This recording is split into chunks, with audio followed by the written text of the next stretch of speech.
comment ils ont fait pour déserter tout ça? Fais attention là de pas tomber. J'avais pas vu ça. Bien bonjour, c'est Corentin. Bah comme vous l'avez compris, aujourd'hui, nouvelle vidéo. Attention, pas sur n'importe quoi.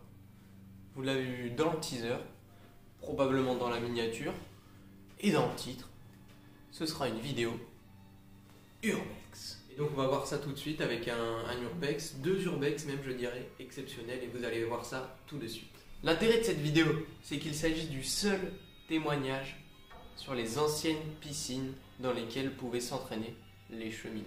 Donc ces anciennes piscines ont été édifiées par la Compagnie des chemins de fer du Nord, la CCNF, qui maintenant est appelée la SNCF pour toute la France. Donc elles ont été édifiées entre 1920 et 1950. Bon, juste avant de passer à l'Urbex, je vais vous faire un petit topo de ce qu'on va voir et de l'histoire de cet Urbex. Donc comme je vous l'ai dit, la CCNF a décidé de bâtir différentes constructions pour les cheminots. Cela va de la construction d'une salle d'éducation physique, au stade d'athlétisme, à la piste de 100 mètres, au terrain de basket, au boulodrome, mais encore à la piscine en plein air. Que demander mieux pour les cheminots? Tout ça pour que les cheminots puissent s'occuper, se divertir, faire du sport pendant leur temps libre. Donc comme je vous l'ai dit, cette construction a été pensée, planifiée, afin de la construire. Pour cela, je vais vous afficher ici tous les plans qui ont été réalisés et dessinés en 1947 par un architecte afin de construire cette fameuse piscine. Donc dans les années 1947-1950, cette piscine disposait de 3 bassins, comme vous allez le voir ici probablement, dont un bassin d'intérieur. Puis avec le temps, cette piscine s'est dégradée et n'a pas pu être gérée. La piscine a voulu être rénovée, mais la ville n'a pas souhaité y participer. Les bassins étant dans un très mauvais état, le lieu, la piscine, a dû fermer dans les années 1990. Il reste donc aujourd'hui un minuscule bassin intérieur et ce qui peut s'apparenter à des vestiaires, mais qui ont été presque complètement détruites. D'ailleurs, tant qu'on y est, ma vidéo sur le Rubik's Cube là, et puis sur le confinement, et ben elles apparaissent juste ici. Donc hop, tu cliques sur la... Attention, merde, ça recorde ou pas en plus?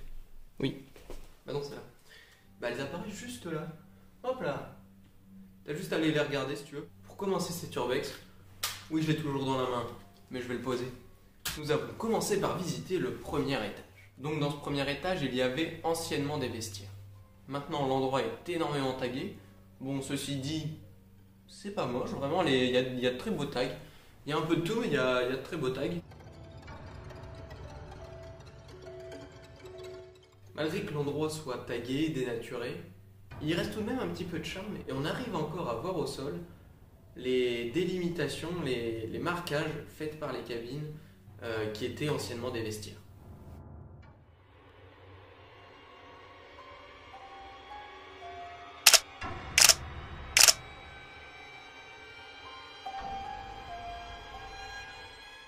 Nous sommes ensuite descendus au rez-de-chaussée. Bon, au rez-de-chaussée, pas de surprise, énormément de tags aussi.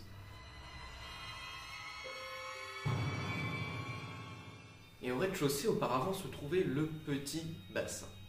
Et on y voit encore la différence de profondeur avec les marches menant vers ce bassin. Après, ce ne sont que des suppositions, mais je pense que le bassin était plus profond à l'époque, parce que là, il faisait 30-40 cm, c'est vraiment pas beaucoup. Donc je pense qu'il devait être plus profond et qu'il a été goudronné, qu'on a mis du goudron par-dessus pour combler ce trou et éviter les accidents. Donc ensuite je me suis rendu dans une toute petite pièce qui était au rez-de-chaussée et qui elle était toute sombre dans le noir. Et cette pièce, je ne sais pas à quoi elle correspondait. C'était peut-être anciennement des douches ou des vestiaires.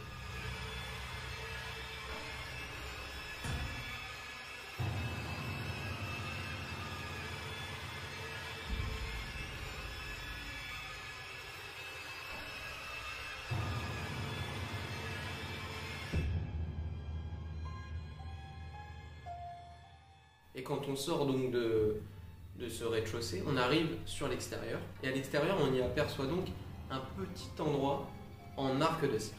Et là, à vrai dire, je me questionne aussi, je ne suis pas sûr, je ne sais pas. Mais je pense que c'était aussi des douches, mais en extérieur.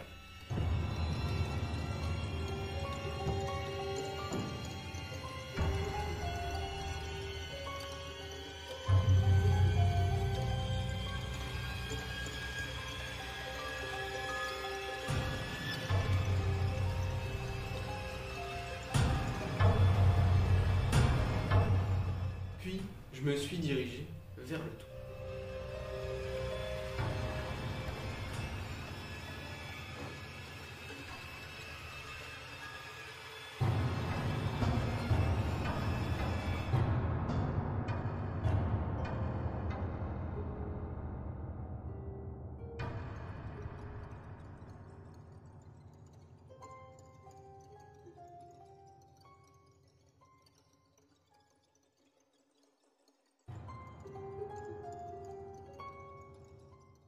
En passant tout d'abord, comme vous allez le voir, par un endroit sale, délabré et en ruine. On ne pouvait distinguer ce que c'était à l'époque, mais aujourd'hui en tout cas il est bel et bien en ruine.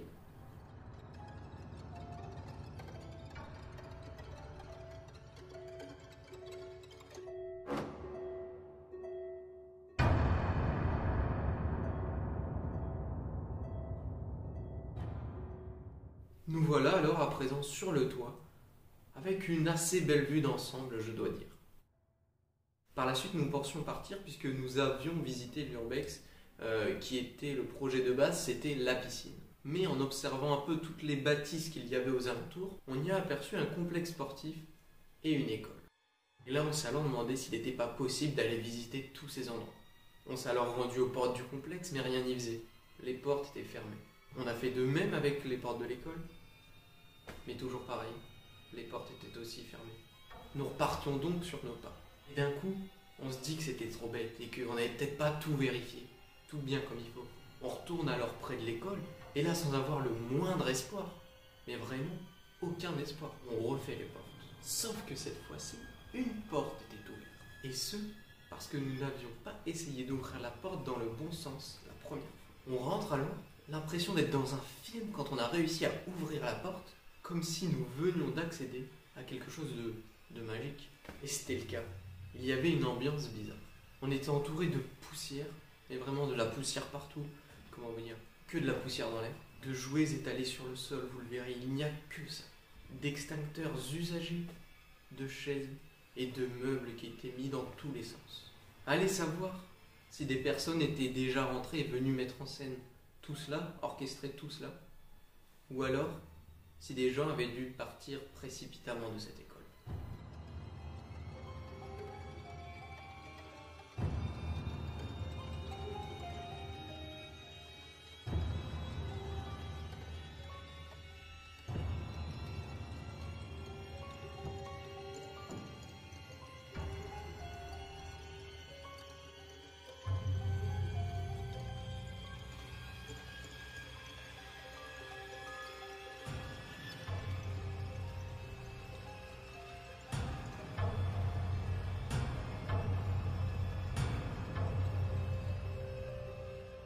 En tout cas, il y régnait une drôle d'atmosphère tout de même. Un peu glauque. On y voyait encore le dortoir.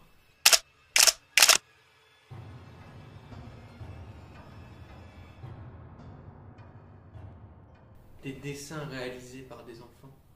Des listes d'activités écrites par des enfants, sur lesquelles on pouvait lire le mot basket écrit avec un Q.